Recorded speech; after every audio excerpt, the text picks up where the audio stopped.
आज दुनिया के सभी देश खुद को ताकतवर साबित करने के लिए एक से एक खतरनाक हथियार बनाने की होड़ में लगे हैं। फिर चाहे वो न्यूक्लियर बम हो, हाइड्रोजन बम हो, और भारत भी इसी होड़ में पीछे नहीं है।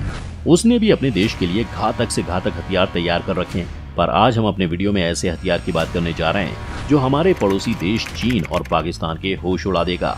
चलिए शुरू करते हैं। पिछले 10 सालों में अगर किसी चीज में बदलाव आया है तो वह है युद्ध, क्योंकि वक्त गुजरने के साथ हर देश अपनी तकनीक को विकसित करने में लगा है।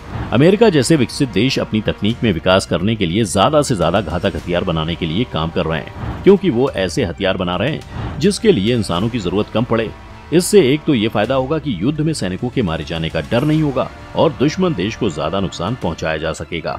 रूस, अमेरिका और चीन तीनों ऐसे देश हैं जो हथियार बनाने में एक दूसरे से आगे निकलना चाहते हैं और लगातार अपनी तकनीक पर काम भी कर रहे हैं। और अब भारत भी इसी रेस में शामिल हो गया, क्योंकि भारत का पड़ोसी देश चीन और पाकिस्तान के साथ लगातार युद्ध का खतरा बना रहता है। इस बात से दुनिया वाकिफ है कि चीन के पास ज्यादा घातक हथियार हैं और वो कभी भी युद्ध में भारत पर हावी हो सकता है। लेकिन अब ऐसा सोचना गलत होगा, क्योंकि भारत ने भी अपने देश के लिए आधुनिक खुफिया हथियार तैयार कर रखा है, क्योंकि यह आज का भारत है, ना कि 1962 का जो चीन के सामने झुक जाए। भारत ने भी ऐसे हथियार विकसित कर लिए हैं जो चीन की मिसाइलों को तहस नहस कर देंगे। आज भारत के पास इतना सीक्रेट हथियार है जिसके बारे में दूसरे देश तो क्या, भारत के भी बहुत से लोग नहीं जानते होंगे। तो आज हम आपको बताते हैं कि भारत के इस खतरनाक और खुफिया हथियार का नाम किलो एम्पियर लिलियन इंजेक्ट यानी काली है, जिसका नाम सुनकर ही चीन और पाकिस्तान कांप उठते हैं। तो आप लोग सोचिए कि अगर भारत पर हमला हो जाए और दुश्मन की मिसाइलें पूर्वी और पश्चिमी ओर से हमले के लिए आ रही हों, राजस्थान सीमा से टैंक आगे बढ़ रहे हों, समुद्री सीमा से जहाजों का जत्था हमले के लिए आगे बढ़ रहा हो, तभी अचानक एक रोशनी सी चमकेगी और दुश्मन के सभी लड़ाकू विमान और मिसाइलें और सैनिक जहाज एक धमाके के साथ खुद ब खुद तहस नहस हो जाएंगे। दोस्तों, यह कोई कल्पना नहीं बल्कि भारत के ही हथियार काली का कमाल है, जो दुश्मनों पर मौत बनकर गिर सकता है। काली पाकिस्तान के 130 सैनिकों को ध्वस्त कर चुका है। आइए हम आपको पाकिस्तान के सैनिकों की जमींदोज करने की 2012 की भारत के हथियार काली की कहानी सुनाते हैं। बात है साल 2012 की। भाभा एटॉमिक रिसर्च सेंटर और रक्षा अनुसंधान और विकास संस्थान यानी DRDO ने मिलकर हमारे देश के लिए सबसे ताकतवर हथियार बनाया, जिसे काली नाम दिया गया। इस हथियार को बनाना बेहद सीक्रेट मिशन था और आज भी यह भारत का हथियार बेहद खुफिया है। इतना खुफिया कि पूर्व रक्षा मंत्री मनोहर पर्रिकर ने देश हित का हवाला देकर लोकसभा तक में इसका जिक्र नहीं किया। मनोहर पर्रिकर से काली 5000 को सेना में शामिल करने को लेकर सवाल किया गया, लेकिन उन्होंने इसके बारे में कुछ भी बताने से इनकार कर दिया। अब हम आपको बताने जा रहे हैं जिससे पाकिस्तान थर्रा उठा था। आपने सियाचिन ग्लेशियर का नाम तो सुना ही होगा, जो कश्मीर में है और रणनीतिक लिहाज से भारत के लिए बहुत खास है। सियाचिन ग्लेशियर में भारत और पाकिस्तान दोनों ही देशों के सैनिक अपनी अपनी सरहदों की निगरानी करते रहते हैं। यहाँ पर साल भर बर्फ की मोटी चादर जमी रहती है और बहुत ज्यादा ठंड होती है, इसलिए यहाँ पर रहने में हमारे सैनिकों को बहुत दिक्कतों का सामना करना पड़ता है। भारत में एक फायदा यह है कि सियाचिन ग्लेशियर की ऊंची चोटियों पर भारत का कब्जा है। दूसरी ओर पाकिस्तानी सेना भी अपनी सरहद पर मौजूद रहती है। यहाँ पर आपसी झड़प में इतने सैनिक नहीं मरते जितने कि इन चोटियों में अवलॉन्च आने से मारे जाते हैं। यहाँ से काली को भारतीय सेना में शामिल करने का विचार आया। भारतीय खुफिया एजेंसी और रक्षा अनुसंधान संस्थान ने मिलकर प्लान बनाया, सियाचिन में उस जगह अवलॉन्च किया जाए जहाँ पर पाकिस्तानी सैनिकों की चौकियां मौजूद हैं। तय किया गया कि काली को कमीशन पर लगाया जाए, लेकिन काली का साइज और इसे चलाने के लिए लगने वाली बिजली की मात्रा और इस ऑपरेशन से होने वाली भीषण गर्मी इस मिशन में रोड़ा बन रही थी।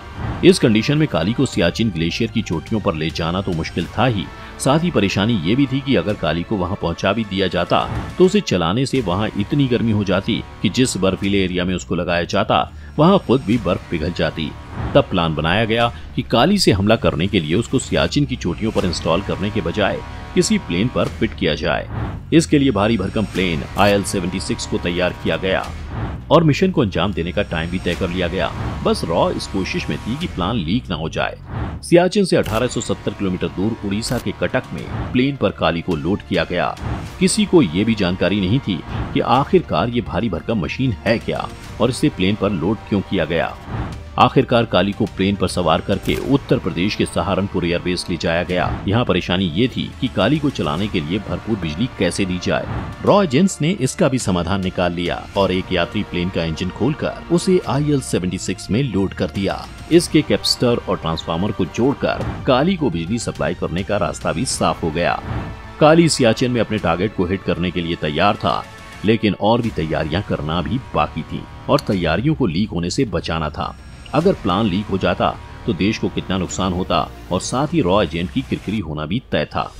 इसलिए IL-76 के उड़ने से पहले उसकी सुरक्षा के लिए एक प्लेन उड़ाया गया, जिसका नाम AWACS यानी air warning and control system, जो उड़ते समय वायु क्षेत्र की निगरानी करता है ताकि किसी प्लेन और मिसाइल हमले को डिटेक्ट करके उसे न्यूट्रलाइज किया जा सके। उसके पीछे गश्त कर रहे थे पुणे से उड़ने वाले सुखोई विमान। IL-76 के साथ उड़कर काली के सिक्योरिटी में लगाए गए मिराज 2000 फाइटर जेट। इस बार कश्मीर से कोई भी प्लेन न उड़ाने का फैसला लिया गया ताकि देश के दूसरे हिस्सों से उड़ने वाले प्लेनों पर दुश्मन की नजर न पड़े। तैयारियां इतनी एडवांस थी कि IL-76 के स्टाफ के अलावा किसी को भी इसकी जानकारी नहीं थी। इस मिशन को शांति के साथ इसरो के सैटेलाइट रिकॉर्ड कर रहे थे। सैटेलाइट टारगेट यानी पाकिस्तानी चौकियों पर हर लम्हा नजर रखे हुए थे।